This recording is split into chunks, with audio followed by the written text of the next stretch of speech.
Bonsoir Emmanuel Le Chypre. Bonsoir. Alors l'UNEDIC, l'organisme qui gère l'assurance chômage, vient de publier une étude comparative sur les conditions d'indemnisation du chômage en Europe.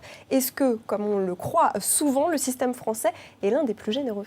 Oui, c'est effectivement l'un des plus généreux. Le premier critère, par exemple, c'est au bout de combien de temps est-ce qu'on peut être indemnisé ? Eh bien, en France, il faut avoir travaillé 4 mois au cours des 28 derniers mois pour pouvoir toucher les allocations chômage. Il y a beaucoup de pays où c'est beaucoup plus strict que ça.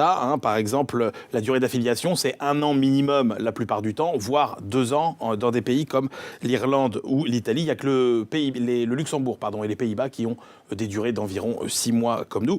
Le deuxième critère, c'est la durée d'indemnisation. Combien de temps on peut bénéficier des indemnités chômage ? Eh bien, en France, c'est jusqu'à 2 ans, ce qui est beaucoup. C'est la durée maximale aussi en Allemagne, en Espagne, au Danemark. Ce sont les Pays-Bas qui remportent la palme, 38 mois. Mais en revanche, il y a beaucoup de pays où la durée d'indemnisation est beaucoup plus courte. Par exemple, l'Irlande, le Luxembourg coupent les vivres au bout d'1 an, voire au bout de 6 à 8 mois. C'est le cas, par exemple, de la Grande-Bretagne et de l'Italie. Alors, est-ce que financièrement, le chômage est bien indemnisé en France ? Alors, oui, dans tous les pays européens, évidemment, le système est le même. Ça dépend de combien gagnait celui qui touche les allocations chômage lorsqu'il travaillait. Dans beaucoup de pays, il y a un plafond qui n'est pas très élevé. Moins de 1 500 €, par exemple, en Belgique, en Espagne, en Italie, au Portugal.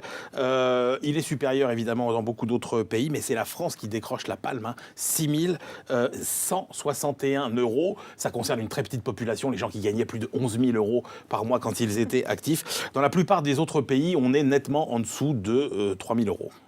Et on termine avec le chiffre du jour. Oui, chiffre du jour, encore des chiffres qui comparent en fait le coût de la vie en métropole et dans les dom-toms. Et on s'aperçoit que finalement le même panier de biens coûte 34% plus cher, par exemple en Nouvelle-Calédonie, 26% plus cher en Polynésie qu'en métropole.